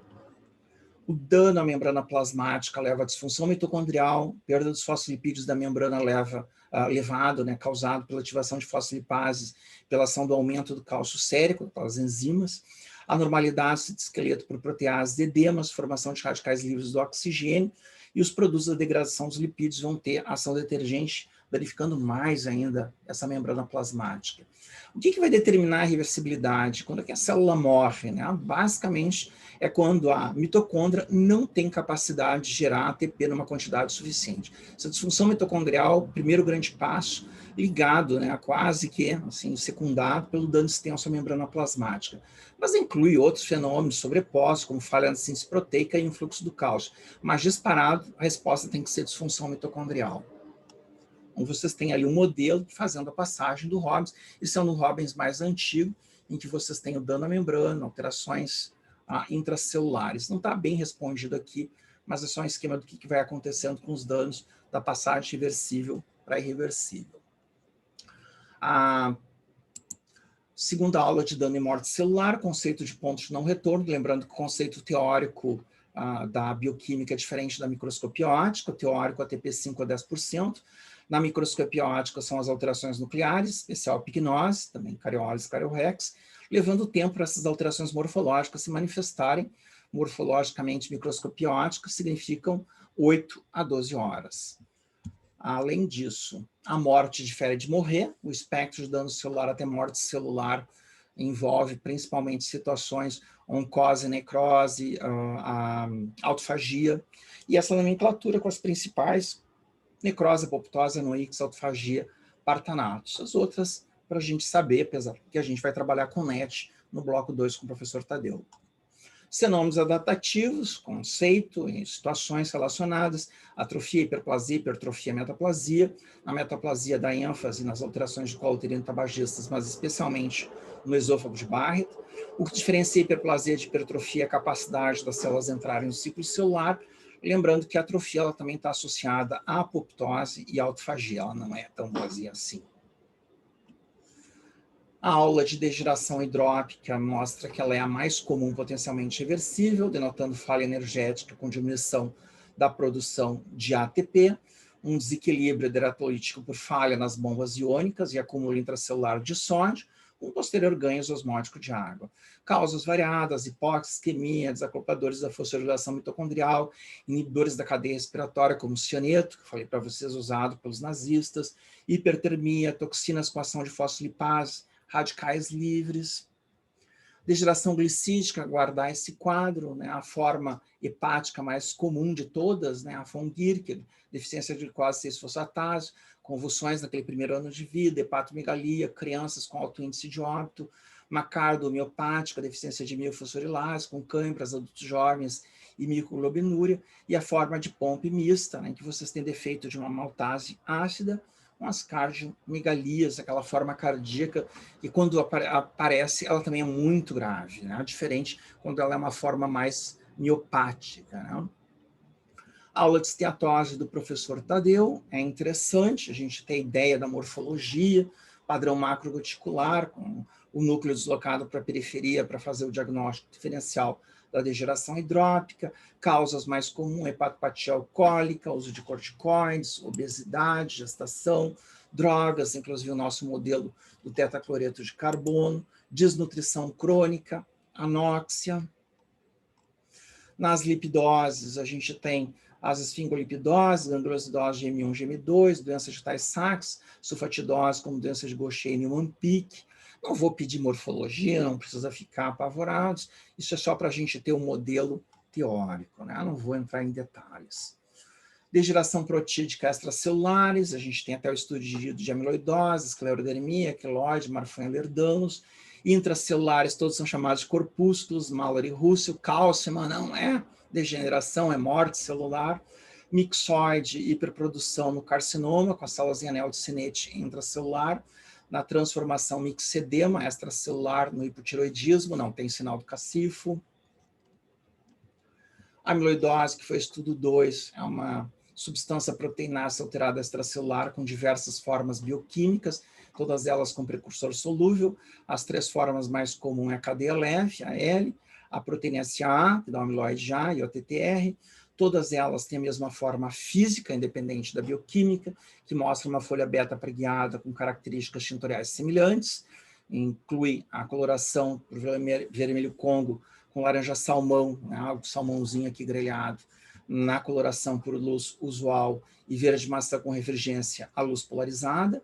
Diversos mecanismos etipatogênicos convergentes, que incluem hiperprodução, situação de ATTR no velho, a mutação, o mesmo ATTR na neuropatia amiloidótica familiar, na polineuropatia amiloidótica familiar, e o papel dos macrófagos que fazem aquela proteinólise incompleta, vomitando um resíduo insolúvel, e por isso não tem tratamento e sempre disposto morfologicamente ao redor das estruturas vasculares. O OL é o primário, da cadeia leve, associada a gamopatias com restrição monoclonal, uma só cadeia, geralmente capta, mas pode ser lambda. O exemplo mais importante é o mieloma, mas acontece em outras situações, como macroglobulinemia de Wallström, que tem característica de excretar pela urina a proteína de Benson-Jones, que é a própria cadeia leve, mas geralmente eles não são diagnosticados a tempo, eles são chamados, de uma maneira geral, de discrasia monocitária.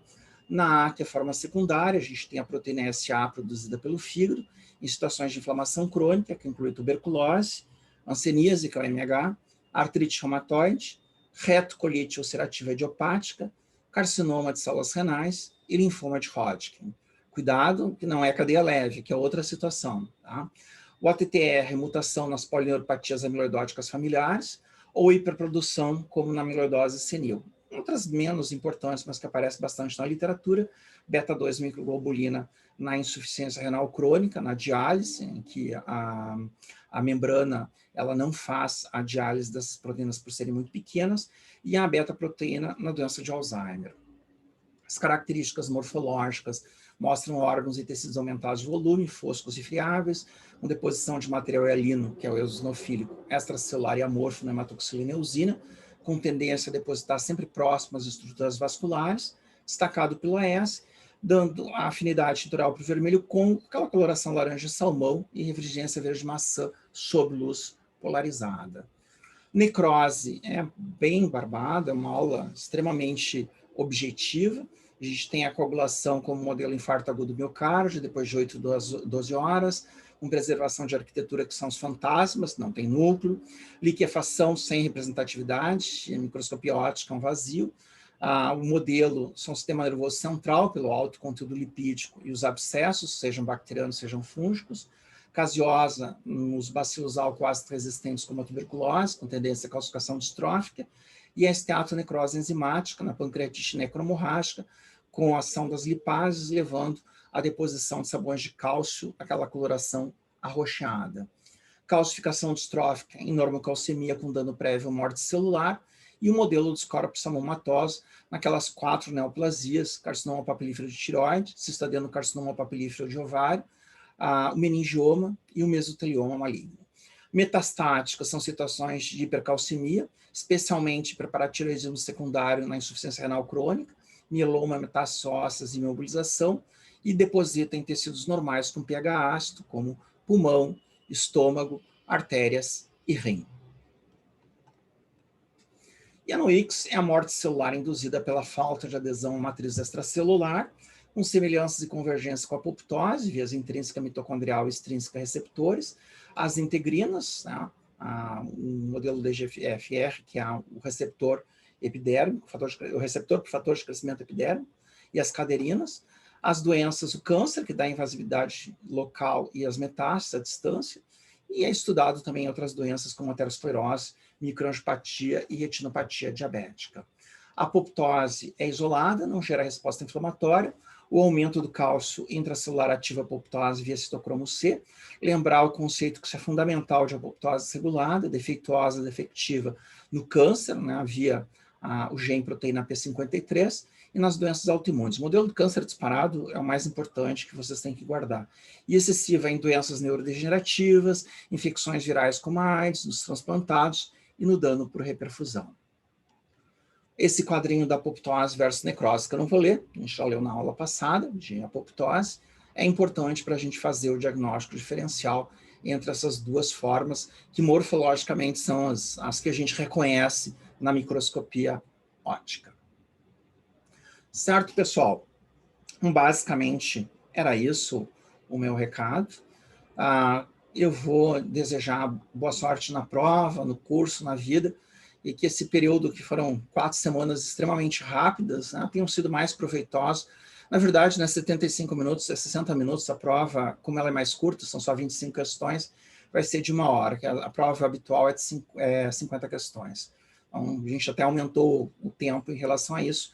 Ela vai ser das 14 às 15 horas. Eu não sei se vocês reconhecem que país é esse visto de cima. Isso é uma foto da Islândia, né? O que a Islândia tem a ver com as nossas aulas? Então, aqui entra mais uma daquelas correlações que eu faço meio absurdas, né? Patologia como a Islândia. É um lugar que fica, a gente nunca sabe aonde, meio escondido no mapa, como a patologia fica escondida nos porões. A gente sabe que existe, mas quase nunca vai lá. Falam uma língua que a gente não entende, né? É habitada por muito pouca gente, parece muito longe da gente. Na verdade, ela está bem perto. E se a gente pensar na Islândia, país, como uma situação geológica, ela é fascinante, porque embaixo de todo esse gelo tem uma atividade vulcânica fantástica. E, na verdade, ela não pertence nem a um continente. Ela fica naquela cordilheira mesoatlântica, na parte norte, e que ela está dividindo o Atlântico em 2 partes. O Atlântico fica maior a cada ano que passa, né? Então, na verdade, ela tem uma parte à direita que é europeia e uma parte à esquerda que é americana. Então, é muito interessante. E a mesma coisa eu falo da patologia, sobre essa aparente visão gélida que ela dá para as pessoas, né? Laboratório, trabalhar com peça, com cadáver. Então, na verdade, é fascinante. Ela tem uma atividade geológica tão quente quanto a vulcânica da Islândia, mesmo sendo um lugar meio inacessível, com pessoas estranhas, diferentes, que falam outra língua. Quando a gente consegue se comunicar, vocês vão ver que patologia é extremamente fascinante. Então, tá, gente?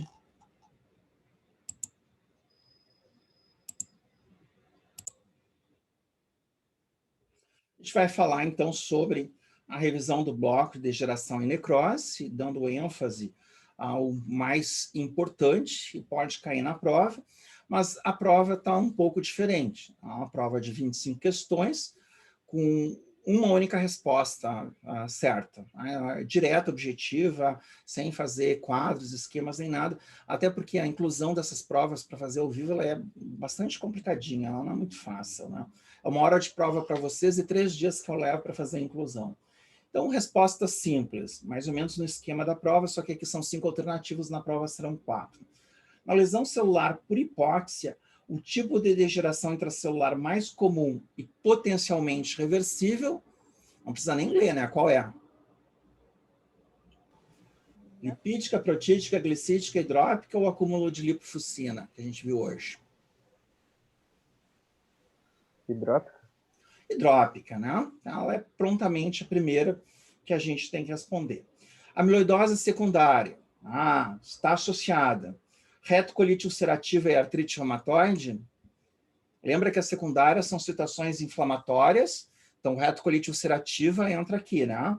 E artrite reumatoide é uma doença autoimune persistente. Então, as duas. Tá certo. Vamos ver mais adiante. Mieloma múltiplo e leucemia mieloide. Mieloma múltiplo é cadeia leve, leucemia mieloide não tem nada a ver com nada. Se é renal, Carcinoma renal e linfoma de Hodgkin são aquelas exceções que eu lembrei para vocês. 2 neoplasias que fazem aumento da proteína SA. Essa está correta. Então, obviamente, a resposta é a letra D, as 6 estão corretas. Não gosto muito desse esquema, já vou dizer para vocês que eu não faço prova desse jeito. Está correto afirmar sobre a deficiência de alfa-1-antitrypsina? Isso aí é uma questão que não é tão relevante numa prova mais curta, exceto, uma outra coisa, eu detesto questão de exceto. Eu já coloquei aqui para falar isso.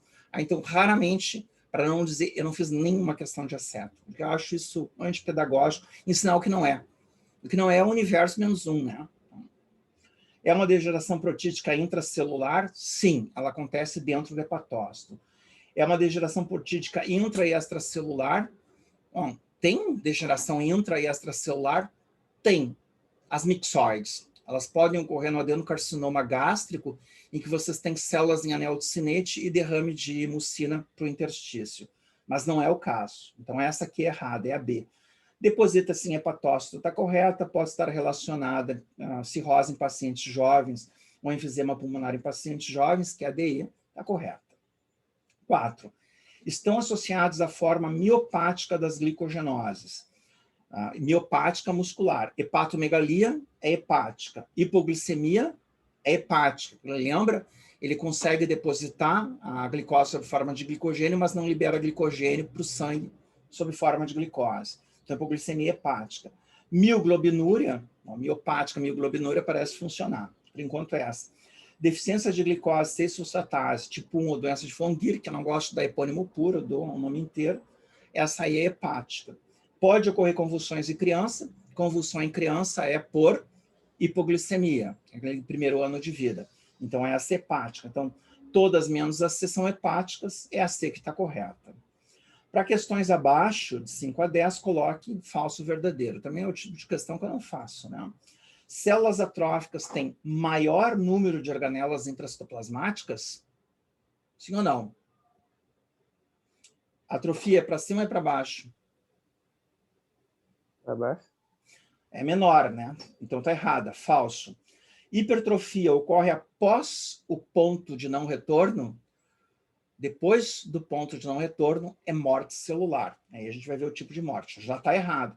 Quando ocorre a morte somática do indivíduo, a morte celular não tem nada a ver com morte somática. A morte somática é putrefação. Então, 2 erros aqui. Falso. 7. Hipertrofia ocorre após aumento das exigências de um tecido como o músculo esquelético? Método Charles Atlas de hipertrofia muscular. Verdadeiro. Hiperplasia resulta no aumento volumétrico da célula. Hiperplasia é numérico, volumétrico é hipertrofia. Falso. O aparecimento de edema intracelular e de vacúolos autofágicos indica morte celular? Não, ele ocorre nas duas situações. Ele começa na lesão não letal, né? Na parte inicial do processo, antes do ponto de não retorno, mas ele pode ficar presente, vocês podem ter essas alterações presentes na célula com o dano definitivo. Então é falso. Degenerações resultam em acúmulo de substâncias, geralmente intracelulares, sendo o acúmulo de eletrólise ou água o mais comum. Verdadeiro, né? Hidrópica disparado é o primeiro lugar. Questão de 11 a 15, assinale o pigmento mais provavelmente envolvido, em que eu tenho lipofuscina, melanina, hemosiderina, pigmento antracótico e bilirrubina. Então, vamos ver. Aula de hoje, tá? Fresquinha na cabeça. Carcinoma da cabeça de pâncreas. O que tem? Qual é o pigmento? Bilirrubina? Que tipo? Conjugada ou não conjugada? Fígado está funcionando bem? Sim. É conjugada. Conjugada. Tá? Joia. Letra E. 12. Trabalhadores de minas de carvão. Estão cheirando carvão. Vai ter, então, presença de antracose. Letra D. 13. Pulmão em pacientes com estenose mitral. Vocês vão ter uma hipertensão pulmonar, um aumento da pressão hidrostática, do vaso septal, que é muito fininho, rompe o vaso, hemácia cai dentro do macrófago alveolar, vai ser fagocitado pelo macrófago alveolar, desdobrar a hemácia, quebrando ela, até formar a hemosiderina nas chamadas células da insuficiência cardíaca. Então, 13 é letra C, hemosiderina. Melanoma cutâneo, isso aí é direta, né? Melanoma é melanina. E a atrofia parda, que é a mais difícil de todas, é a que sobra, e a lipofuscina, que é aquele pigmento do envelhecimento. Questões de 16 a 18, especifique o processo esperado. Hipertrofia, hiperplasia, atrofia, metaplasia e neoplasia. Tem 3 números e 5 letras. Como a gente não estudou neoplasia, eu já sei que essa tem a menor chance de cair, né? Resposta do músculo esquelético à imobilização prolongada. Atrofia. Resposta do epitélio respiratório ao tabagismo crônico. O que acontece? Esse epitélio respiratório, ele pseudo-modificado, ele vai se modificar para um epitélio do tipo escamoso não queratinizado. Isso é um fenômeno de transformação meta, né? Metaplasia, letra D. E resposta do endométrio ao uso de estrógeno ou exógeno, que é um problema na terapia de reposição hormonal, e aumenta o risco também de fazer câncer de endométrio lá pelas tantas, são situações proliferativas tipo hiperplasia, letra B. Questões de 19 a 23, referentes às causas de esteatose, indica o mecanismo mais provavelmente envolvido. Essa questão está difícil, tá? Eu realmente fiz ela bem complicada para a gente discutir alguma coisa. Então, a gente tem aumento do aporte de ácidos graxos para hepatócito, diminuição na síntese de proteínas, dificuldade na secreção de lipoproteínas, diminuição de processos oxidativos e vários mecanismos. Alcoolismo crônico. O que vocês acham? Vários mecanismos. Vários mecanismos. Tudo que vocês têm. Começa com diminuição de processo oxidativo.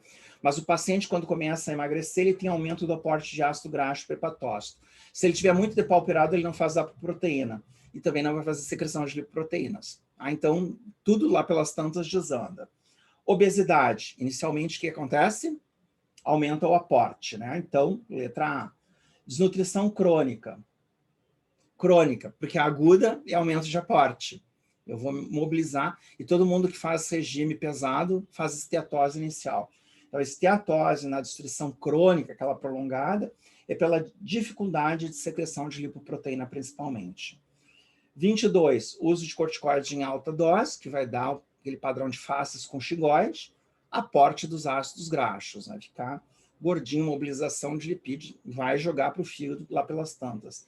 Intoxicação por tetracloreto de carbono, ele acontece por várias coisas também, mas principalmente, a mais rápida de todas, é a diminuição na síntese de proteína. É a primeira coisa que acontece. Então, se a gente tivesse que escolher a principal, elas são várias, mas a letra B funciona melhor. Tá? Vou botar uma prova, questão assim. Questão 24 a 28, assinales e condições clínicas mais frequentemente relacionadas aos tipos de morte celular, seja necrose ou apoptose. Então, tem necrose de coagulação, necrose de liquefação, necrose caseosa, esteatonecrose e apoptose. Tuberculose, o que é? O que eu tenho na tuberculose? Que tipo de necrose ou apoptose? Necrose caseosa. Isso, perfeito. Infarto agudo do miocárdio, isquemia, coagulação. Pancreatite aguda necrohemorrágica, aumento das lipases, alteração do tecido adiposo, de qualquer localização, inclusive o peripancreático, deposição de sabões de cálcio, formação do pingo de vela na macroscopia, esteatonecrose. E abscesso bacteriano é apoptose? Nenhum lugar está escrito correlacione, está dizendo só para botar qual. Então, eu posso repetir todas as questões com a mesma fórmula. Abscesso bacteriano é necrose de liquefação. Tá? Um infarto cerebral. As duas, 27 e 28, é letra B e não tem apoptose aqui na resposta. Para responder questões de 29 a 50, usar o esquema. Se tiver 1, 2 e 3 é A, 1 e 3 é B, 2 e 4 é C, D é somente a 4 e E se todas estiverem corretas. Situações onde a apoptose é importante. Após privação de fatores de crescimento, como ocorre nos órgãos hormônio dependentes, por exemplo, na próstata pós-castração. Lembrar que na próstata pós-castração tem atrofia, e a atrofia está de mãos dadas com diminuição do número de células, que é a apoptose, correta? Mediada pelo dano ao DNA, como ocorre no tratamento de tumores por radioterapia via proteína P53. Correto. Falei para vocês que isso é a resposta quando o P53, o gene é normal. Porque se ele tiver alterado, como acontece no melanoma, não adianta fazer radioterapia. Eles não funcionam, nem químio. Induzida pela família de receptores do fator de necrose tumoral, o FAS e o FAS ligante, como ocorre em doenças autoimunes, correta, né? A via externa exógena, diferente da mitocondrial interna. Através da ativação de fatores de transcrição como Cfos, levando à formação de cadeia pesada de beta-miosina na atrofia cardíaca, é viajar na maionese, né? Primeiro, essa ativação, ela acontece mesmo na insuficiência cardíaca, mas não é atrofia cardíaca, ela leva à hipertrofia cardíaca. Então, tem dois erros na questão, ela não tem nada a ver com apoptose e não é atrofia, é hipertrofia cardíaca. Então, a 4 está bem errada. 30. São formas de adaptação celular. Uma adaptação, 4 fenômenos. Atrofia, hiperplasia, hipertrofia e metaplasia. Hipertrofia do músculo cardíaco pela hipertensão arterial, meio óbvio, né? Se eu tiver que mandar sangue para um sistema arterial mais rígido, um aumento de resistência periférica, princípio Charles Atlas de musculação, só que é do coração, né? Então vou ter que fazer força, hipertrofia. Metaplasia escamosa do endocérvice, qualquer causa, né? Porque isso faz parte da natureza humana, está correta. Atrofia da próstata pós-castração, lembrar que órgãos hormonio-dependentes, tirou o testículo, perde próstata, tirou o ovário, perde endométrio e mama, assim por diante. Está correto. Picnose nuclear, não, picnose é morte celular, não é adaptação. Então é 1, 2 e 3, letra A. Formas de necrose e seus respectivos exemplos clínicos, então tem que fechar a parceria. Necrose caseosa e tuberculose, vocês já responderam no anterior, correto. Necrose de coagulação e infarto renal. Infarto é a mesma coisa que necrose de coagulação, né? Tá matando a charada, né? Só infarto cerebral, que é aquela forma especial. Necrose gomosa e esporotricose, não sei essa, pula. Necrose de liquefação e infarto cerebral, é aquela exceção. Então tem 1, 2 e 4. Qual é a única que se alinha com isso? Todas. Então goma é aquela lesão secundária que aparece em situações especiais, cutâneas, ainda são resquícios do século XVIII, nem é XIX, da descrição das lesões cutâneas em doenças como a esporotricose, que é um fungo endêmico no nosso meio, bastante importante no Brasil, e sífilis terciária, que é uma coisa cada vez mais rara. Então, todas estão corretas. Calcificação distrófica, eu já vou montando aquele quadro que está relacionado à calcificação distrófica. Está relacionada com dano celular prévio, sim, e morte celular também. Corpus hemomatose, aquelas 4 neoplasias. Carcinoma papilífero de tireoide, cistoadenocarcinoma papilífero de ovário, mesotelioma maligno e meningioma. Normocalcemia, sim. Hipercalcemia é metastática. Então, é 1, 2 e 3, letra A. Quanto à icterícia, questão 33, está correto afirmar. Carcinoma de pâncreas causa icterícia pré-hepática? Não, aí são os fenômenos hemolíticos. Ela é pós-hepática, errada. Hepatite viral causa aumento exclusivo de bilirrubina direta. Vocês sabem que coisas muito afirmativas quase sempre estão erradas. Ela causa, na verdade, dependendo do grau de dano hepático. Se for muito extenso, vai ser forma indireta, se for leve, causa direta. Então, não é exclusivo, está errada. Icterícia hemolítica causa coluriacolia? Não, porque a coluriacolia, elas decorrem da dificuldade da excreção, da secreção da bilirrubina pela ampola de Vater. E o sistema aqui ele está funcional. O que não está funcionando é a adequada conjugação ao ácido glicurônico. Mas tendo bilirrubina nas fezes, não interessa qual, ela vai ficar com o padrão habitual. Então está errada. 1, 2 e 3 está errada, só pode ser a quarta certa. Kernicterus é uma forma especial de lesão no sistema nervoso central pela deposição de bilirrubinas em neonatos prematuros. É essa, né? A gente tem que guardar porque isso é importante para quem trabalha com neonatologia. Deficiência 34 de alfa-1-antitripsina está relacionado com degeneração hidrópica? Não, ela é uma degeneração protítica intracelular. 2, degeneração protítica intracelular, está correta. 3, amiloidose secundária, não tem relação nenhuma. E 4, cirrose e enfisema em pacientes jovens, está correto. Letra C, 2 e 4. Não insistir com essa deficiência de alfa-1-antitripsina, chato isso. 35, sobre melanócitos, está correto afirmar. Sua principal função, conhecida, né? É proteger o núcleo dos queratinócitos basais contra a radiação ultravioleta? Na pele é. A gente não sabe isso em outros animais, especialmente animais de pequeno porte, né, bactérias. Ocorre na pele em cóclea e leptomeninges, entre outros lugares, sim. Mas o que vocês quiserem colocar tem melanócito, né? A gente só não procura. Estão situados acima da membrana basal na pele? Sim, eles fazem parte do epiderma. Então, tudo que estiver acima da membrana basal é epiderma, que estiver para baixo é derma. Estão situados abaixo da membrana basal da pele? Está errado. Então, 1, 2 e 3, letra A. Situações relacionadas à degeneração protídica extracelular, um depósito fora da célula.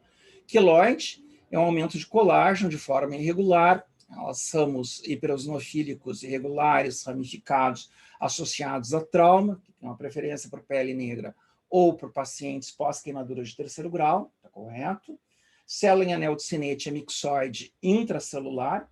Esclerodermia é aquela situação relacionada à hipóxia envolvendo células endoteliais, mecanismo que a gente acha, mas que é um grupo de doenças e que na pele ela parece colágeno normal, só que está densado, não é um padrão teloidiano, é um padrão mais fino.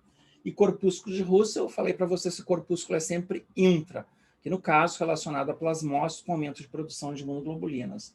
Então, as verdadeiras é 1 e 3, letra B. 37. Fluxo intracelular de cálcio e sua homeostasia são fundamentais para a manutenção da integridade celular. Quais situações abaixo listadas estão diretamente relacionadas às alterações causadas pelo cálcio? Ativação de ATPase e fosfolipase, ele dá ativação enzimática, está correto. Diminuição da permeabilidade mitocondrial, não tem relação. Tá? Na verdade, ele até está relacionado secundariamente ao aumento, né? Indução de apoptose via intrínseca? Sim, a gente falou que ele libera citocromo C para dentro da célula para ativar lá o sistema de caspase.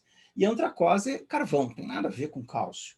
Então, é 1 e 3, letra B. 38. Com relação às lipidoses, que é o material do professor Tadeu, está correto afirmar. São processos degenerativos? Eu nem coloquei de que tipo, né? Sim.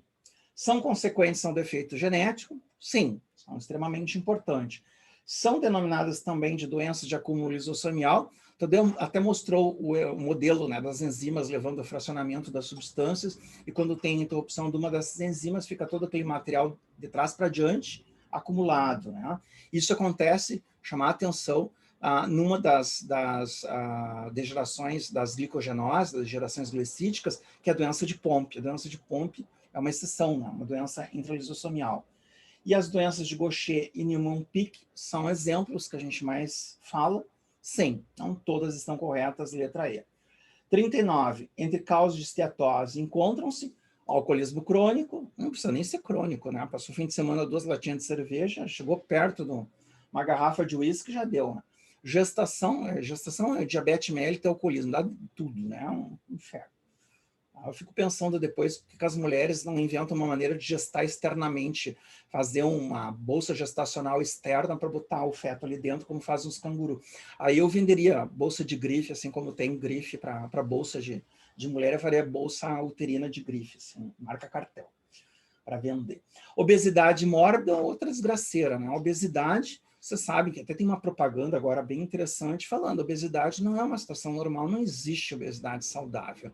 Mesmo o sobrepeso já é discutido, porque é uma situação pró-inflamatória. Ela tem sempre algo para o lado de síndrome metabólica, resistência à insulina. Então, cuidado, assim, querer dizer gordinho saudável, tu pode ter um gordinho menos doente, mas ele é uma situação de risco para várias coisas, especialmente a longo prazo, e começa na infância. Então, é chato, mas a gente tem que botar isso em funcionamento nós mesmos, né? Esse que vos fala em pensar, porque eu tenho uma cabeça de gordo, né? Eu posso parecer um pouco mais magro, mas aqui é policiamento pesado. E corticoides, né? A corticoide faz a mobilização do adiposo para fazer a face coxingoide, ele mobiliza a gordura daquela maneira mais centrípeta, e isso dá um acúmulo também no fígado. Então, são todas letra E. 40. Situações relacionadas à demência senil ou doença de Alzheimer. Eu não quis especificar, porque muitas vezes o pessoal usa como sinônimo, e não é. A demência senil pura, ela seria por doença aterosclerótica, especialmente envolvendo carótidas. E não seria o Alzheimer, que seria a lesão mais precoce. Tá? Atrofia cerebral, sim, todas as duas têm atrofia cerebral. Presença de lipofuscina, tendo atrofia, vocês têm lipofuscina. Amiloidose, sim, no Alzheimer vocês têm o beta-amiloide. E apoptose, sim, toda a situação de atrofia cursa com algum grau de apoptose, mais ou menos acentuado. Todas, letra E. 41. Nos mecanismos de dano celular reversível, a diminuição transitória na produção de ATP resulta em transitória reversível. 2 pontos. Aumento de depósito de glicogênio via glicólise anaeróbica? Não. Aqui a diminuição dos depósitos de glicogênio. É a moeda que tu está usando para manter o serviço funcionando. Depósito de amiloides? Nada a ver. Amiloidose não é reversível, apesar de estar dentro, né, das degenerações, ela não é exatamente reversível, né? É uma discussão também da gente colocar, nem toda geração é reversível, nem toda atrofia é boazinha, cursa com morte celular. Aumento do pH intracelular? Não, é queda do pH intracelular, acidificação. Edema celular, degeneração hidrópica. É essa a resposta, letra D, né? Só a 4 está certa. 42. Acúmulo de radicais livres do oxigênio ou estresse oxidativo leva a algumas reações particularmente relevantes para a lesão celular, incluindo peroxidação lipídica das membranas, a parte mais importante para se lembrar para o resto da vida. Formação de beta-fibrilas com degradação do H2O2, a água oxigenada. Beta-fibrila é amiloide, então não tem nada a ver com radical livre, aqui diretamente, né? Modificação oxidativa das membranas é a segunda coisa mais importante para se lembrar de radical livre. Acúmulo de timina no DNA nuclear é ficar pirando na batatinha de novo, né? 1 e 3, letra B na 42. 43, processos associados à apoptose desregulada. Isso é muito importante. Tuberculose é necrose caseosa. Infarto cerebral é necrose de liquefação. Corpúsculo de Russell é imunoglobulina dentro de plasmócita, degeneração protítica intracelular. Albinismo é defeito de formação de melanina por ausência de tirosinase. Corpúsculo de Kauffman é apoptose? É, a degeneração protítica errada, né? E gangrena úmida? Não, gangrena úmida é necrose de coagulação, associada a diabetes mellitus. Câncer, P53, doenças neurodegenerativas, também para mais, é apoptose desregulada. Então, só a 4, letra D. 44, via intrínseca. A intrínseca de apoptose é mitocondrial. Está diretamente relacionado. Aumenta a permeabilidade mitocondrial? Sim, para liberar citocromo C. Faz e faz ligante são receptores externos. Então, não, é extrínseca. Regulação pela família BCL2 ou só BCL? Sim, é fundamental reconhecer que eles têm os pró-apoptóticos, os anti-apoptóticos e aqueles que são os que ficam manipulando para ver se está tudo dando certo, né? Os sentinelas. E a glicogenose tipo 2, ou doença de Pompe, não tem nada a ver com a apoptose, é uma degeneração glicídica. Então, 1 e 3, letra B. 45. Está correto afirmar sobre degenerações protídicas extracelulares? Não? Esclerodermia sistêmica pode estar relacionada à síndrome CREST? Sim, né? A gente falou, CREST é um acrônimo de calcinose, de fenômeno de Raynaud, esclerodactilia e telangiectasias. Né? Quiloides são mais comuns em pacientes negros após ferimentos e queimaduras? Sim.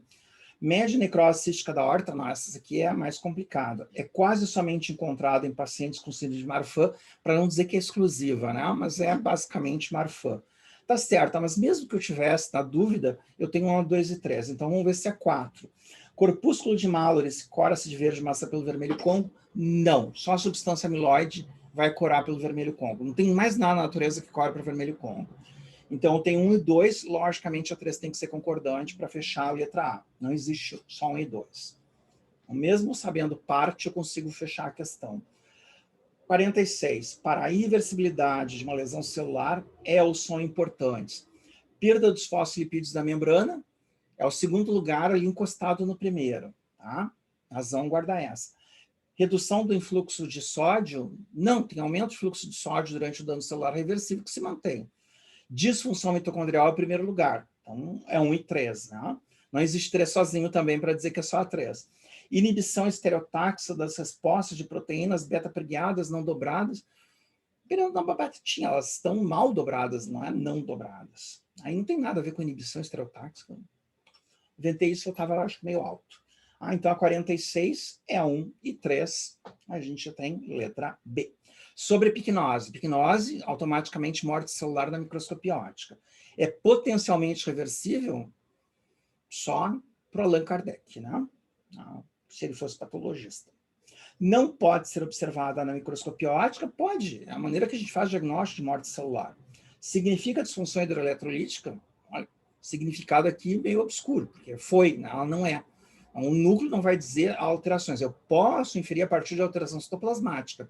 Se alguém quer dizer, não, mas picnose é a causa mais comum, hipoxisquemia, não dá. Pelo núcleo a gente não faz. Pelo contexto eu consigo trabalhar, mas a 3 não dá para fechar. Caracteriza histologicamente a morte celular, é essa aí, tá? Tem que ser assinatura, letra D, só essa. 48. Radicais livres podem ser formados por absorção de radiação ionizante, modelo mais comum disparado. Deficiência de glicose C-fosfatase está relacionada à glicogenose tipo 1, doença de von Gierke, tem nada a ver, degeneração. Metabolismo hepático após a ingestão do tetracloreto de carbono, sim, ele tem que virar tricloreto de carbono, ele não é diretamente tóxico. Também está certo. Radical livre, não falei de oxigênio, falei só radical livre. Amplo, tem óxido nítrico, entra. Pela ação da lactoferrina e vitamina C, eles são inibidores de radicais livres. Então, a 4 está errado, é exatamente o contrário. E a 1 e 3, letra B. 49. Situações relacionadas à resposta celular degenerativa, eu até botei entre parênteses, doenças de acúmulo, incluem metaplasia escamosa e adaptação, acontece, por exemplo, no colo uterino. Proteína de Benson Jones é a excreção da cadeia leve pela urina, geralmente pacientes com mieloma, nem sempre, lembrar que alguns pacientes não apresentam. Numa situação de amiloidose sistêmica, é uma degeneração protítica extracelular. Hipertrofia muscular após exercício físico continuado não é degeneração, é adaptação. E corpúsculo de Gaucher é uma lipidose, uma degeneração lipídica, que vocês viram com o professor Tadeu, uma situação de acúmulo intralisossomial, bastante interessante, do ponto de vista genético. Então, é a letra, os números 2 e 4, letra C. E por último, né, mas não exatamente fim do nosso exercício, situações relacionadas à resposta celular adaptativa, inclui musculação, hipertrofia muscular, princípio Charles Atlas da musculação, esôfago de Barrett, metaplasia para o sentido intestinal, e está altamente relacionada à displasia, possibilidade de displasia e câncer, num grupo bem importante, 0,2 a 2% dos pacientes, até um pouco mais. Imobilização prolongada, atrofia do músculo esquelético lá da área do gesso, né? Então, atrofia é adaptação. Pancreatite necromorrágica, esteatonecrose, necrose, né? Então, morte celular. 1, 2 e 3, resposta A. Certo, pessoal? Alguém quer fazer algum comentário, alguma pergunta referente a esse material ou alguma coisa mais? Eu acho que está de boa, né? Vamos só desligar aqui a